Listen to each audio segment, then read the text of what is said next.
जय गुरु जी। संगत जी, गुरु जी के टाइम में भी बहुत सी संगत जो गुरु जी महाराज से अपना हर काम पूछ के किया करते। गुरु जी उन्हें बता दिया करते थे ये काम करना है, ये तुम्हारे लिए सही है या नहीं है।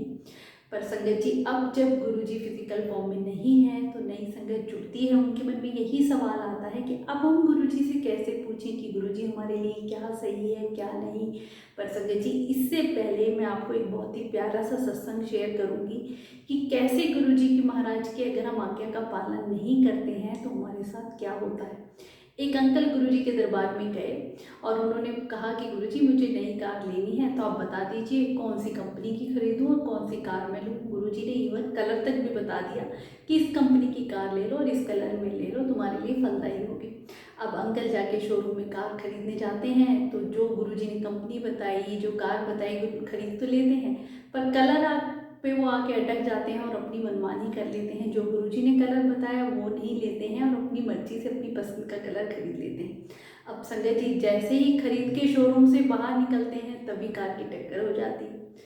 अब कार का पहले दिन ही बाहर निकलते ही एक्सीडेंट हो जाता है। अंकल को बड़ा बुरा लगता है। फिर अंकल घर जाते हैं। 2-3 दिन में जहाँ भी वो कार लेके निकलते, कार या तो किसी चीज़ से टकरा जाती या कुछ ना कुछ कार में दिक्कत ही रही। अंकल बड़े परेशान हुए, गुरुजी के दरबार में गए कि गुरुजी, मैंने तो आपसे पूछ के कार ली थी, आपने जो बताया वही कंपनी की ली थी, फिर भी पता नहीं ऐसा क्यों हो रहा है कि 3 दिन में कितनी बार कार का एक्सीडेंट हो गया है, वो कार तो फिर मेरे से चल ही नहीं रही है। तो गुरुजी बोले कि तूने कलर पे आके अपनी मनमानी करी ना, अगर तू जो मैंने कलर कहा था वही लेता तो तेरे साथ ये ना होता। संजय जी, वो परमात्मा है, सब जानते हैं कि हमारे लिए क्या अच्छा है क्या बुरा है। खासकर ये मेटेरियलिस्टिक चीज़ें जितनी भी हैं, अगर ये हमारे लिए फलदायी हैं तो ही हमें गुरुजी देंगे। अगर हम इनकी मांग भी करते हैं तो ये ना सोचें कि अगर ये हमें नहीं मिल रही है तो इसका रीज़न यही है कि वो हमारे लिए फ्यूचर में फलदायी नहीं होगी। अब उस वक्त तो संगत गुरुजी से पूछ लिया करती थी संगत जी, पर बात अब आती है कि अब हम कहीं भी जाते हैं, कुछ भी अपना काम करते हैं तो गुरुजी के कैसे आज्ञा लें। संगत जी, कोई भी काम शुरू करें, इवन कुछ भी खरीदारी आप करें, अपने चाहे अपने लिए कपड़े ही क्यों ना खरीदें, गुरुजी के स्वरूप के सामने 2 मिनट खड़े होकर अरदास लगा दिया करो कि गुरुजी, मैं ये काम करने जा रहा हूँ या मैं ये चीज़ खरीदने जा रहा हूँ। अगर आपको सही लगे तो ही आप इस चीज़ के लिए हाँ करवाना, खरीदवाना, अदरवाइज़ कोई भी ऐसा रीज़न डाल देना जिससे मैं ये चीज़ ना कर पाऊँ। मुझे बिल्कुल बुरा नहीं लगेगा, मैं आपकी रज़ा में राज़ी रहूँगा। और जब हम ये आज्ञा लेके गुरुजी के से चलते हैं और गुरुजी को साथ लेके चलते हैं ना संगत जी, तो हमारे साथ कुछ बुरा हो ही नहीं सकता, क्योंकि वो चीज़ होने ही नहीं देंगे जिससे हमारा नुकसान होगा। गुरुजी आगे से आगे अगर आप कुछ खरीदने जा रहे हैं और उस दिन वो चीज़ नहीं खरीदी जा सकती है या किसी भी कारण से, तो आपका मन बड़ा उदास होता है, क्या हुआ, ये हो गया, खरीद भी नहीं पाए या कुछ भी रीज़न लगा लो, पर उसमें गुरुजी की मर्जी होती है, क्योंकि गुरुजी को पता है कि आगे चल के वो हमारे लिए फलदायी है या नहीं। तो एक यही तरीका है गुरुजी से हर काम शुरू करने से पहले, चाहे आप अपने कोई बिजनेस का काम शुरू करने जा रहे हैं या कुछ भी खरीदने जा रहे हैं या फिर आप किसी के साथ मीटिंग करने जा रहे हैं, कुछ भी संगत जी, गुरु जी को साथ लेके चलें, उनसे आज्ञा मांग के चलें और उनसे कहें कि हमारे लिए काम सही हो तो ही आगे बढ़े गुरु जी, नहीं तो कोई भी रीज़न करके आप ये काम टलवा देना। जब हमारी ये अरदास होती है तो गुरु जी पल पल संभालते हैं संगत जी। इवन हमारा तो आप देखिए, घर में कुछ भी काम करते हैं सबसे पहले गुरु जी का ही नाम आता है।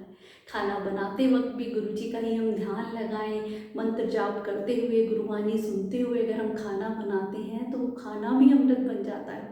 और जब हमारे फैमिली मेम्बर उसी खाने को खाते हैं संगत जी, सोचिए अमृत जब हमारे अंदर जाता है तो एक तो हमें बीमारियों से बचाता है और हमारे अंदर, हमारे नेचर में भी इतना बदलाव, इतना नीमापन ला जाता है कि हम अपने गुरु के वचनों पे चलने को मन करता है। हर परेशानी दुख में भी खुश रहने को मन करता है, उनकी रजा में ही हमें आनंद आने लगता है। तो अब जितनी भी नई संगत जुड़ रही है, गुरु जी के साथ अपना 1-to-1 कनेक्शन रखें, उनके स्वरूप के सामने अरदास लगा दिया करो। कुछ भी करने से पहले संगत जी, वो हर बात सुनते हैं और हर बात का जवाब देते हैं। आपको पता है, एक बार एक ऐसे ही संगत गुरु एक मर्सिडीज कार लेके गुरु जी के पास आई और चाबी देते हुए गुरु जी को बोली कि गुरु जी, आप इसको ब्लेस कर दीजिए। गुरुजी उससे बोले थोड़ा अभी वेट करो। तो वो थोड़ी देर तो वेट करता रहा और फिर बोला गुरुजी एक बात बोलूं कि पैसा खुदा नहीं है पर खुदा से कम भी नहीं है। जब उसने ऐसी बात कही तो गुरुजी बोले कि तू यहाँ से चला जा और फिर ना आई। गुरुजी ने उसकी चाबी उसको थमा दी और गुरुजी उस वक्त थोड़े गुस्से में दिखाई दिए। उसने इतनी बड़ी बात कह दी। संगत जी, जो पुरानी संगत वहाँ बैठी हुई थी, वो अंकल सारे सारे धीरे दरबार में सबको आज्ञा दे दी, एक अंकल को नहीं दी। वो अंकल सब कुछ देख रहे थे। अब वो जिन्होंने कार ली थी वो भी चले जाते हैं। गुरुजी उन्हें 3 घंटे बाद आज्ञा देते हैं, कहते हैं अब तुम जाओ।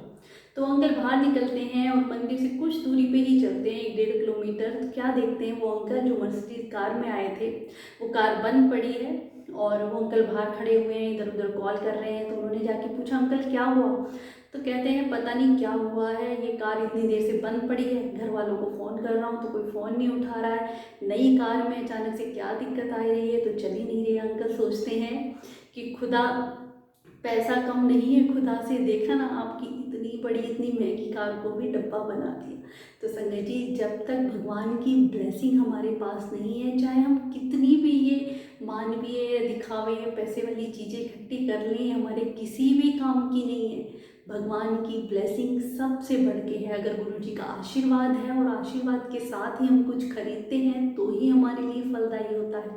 हमें बस गुरु जी की करनी पे विश्वास करना चाहिए और उनके बताए हुए हर वचनों पे हम चलें तो ही हम असल में गुरु जी को मानते हैं।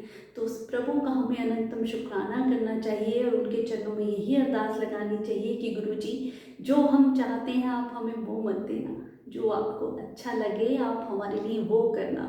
और इतनी हिम्मत इतना पेशेंस हमें देना कि आपकी हर रजा में हमें राजी रहना आ जाए, हर सिचुएशन में हम खुश रहें कि जो कर रहे हैं गुरुजी हमारे लिए अच्छा कर रहे हैं, इसमें भी कुछ हमारा भला ही होगा। जब हमें कोई चीज़ नहीं मिलती है या हमारे साथ कुछ बुरा होता है तो उसमें जब हमारी थिंकिंग पॉजिटिव आ जाए ना कि इसमें कुछ गुरुजी ने हमारे लिए भला ही सोचा होगा संगत जी, तो जीवन में अपने आप आनंद आने लगता है। पैसे से हर चीज़ खरीदी जा सकती है पर जो ये भक्ति का आनंद है ये केवल नाम जप करने में, गुरु जी को याद करने में, परमात्मा को हर पल याद रखने में जो आनंद है ना संगत जी, वो कहीं भी किसी भी दुकान पे कहीं भी पैसे से नहीं खरीदा जा सकता है। आपके चेहरे की स्माइल कहीं नहीं खरीदी जा सकती। एक सुकून जो चेहरे पे होता है संगत जी, कितने ऐसे पैसे वाले हैं जिनके चेहरे ऐसे मुरझाए हुए हैं या इतनी टेंशन में रहते हैं, क्यों?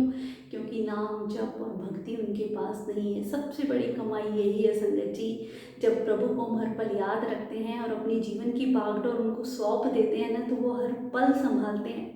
पर हमारा विश्वास पूरा होना चाहिए। भगवान को क्या ही चाहिए संगत जी हमसे, केवल वो भाव और प्यार के भूखे हैं। वो तो सब कुछ देने वाले हैं, पूरी दुनिया को चलाने वाले हैं, उन्हें बस हमारा प्यार चाहिए और वही हम नहीं दे पाते हैं। हम इधर उधर कोई कुछ बता दे तो भटकते तो रहते हैं, पर उस प्रभु के लिए 2 मिनट निकाल के, पता है गुरुजी की स्वरूप जिस घर में भी है गुरुजी भी वेट करते हैं कि मैं देखता हूँ ये मेरे से बात करता है या नहीं, पूरे दिन में मेरे लिए भी 1-2 मिनट निकालता है या नहीं, मेरे पास भी आके हालचाल पूछता है या नहीं। यही प्यार जब हमारा गुरुजी के लिए हो जाएगा ना संगत जी, अपने आप ही गुरुजी से बात करने का मन करेगा।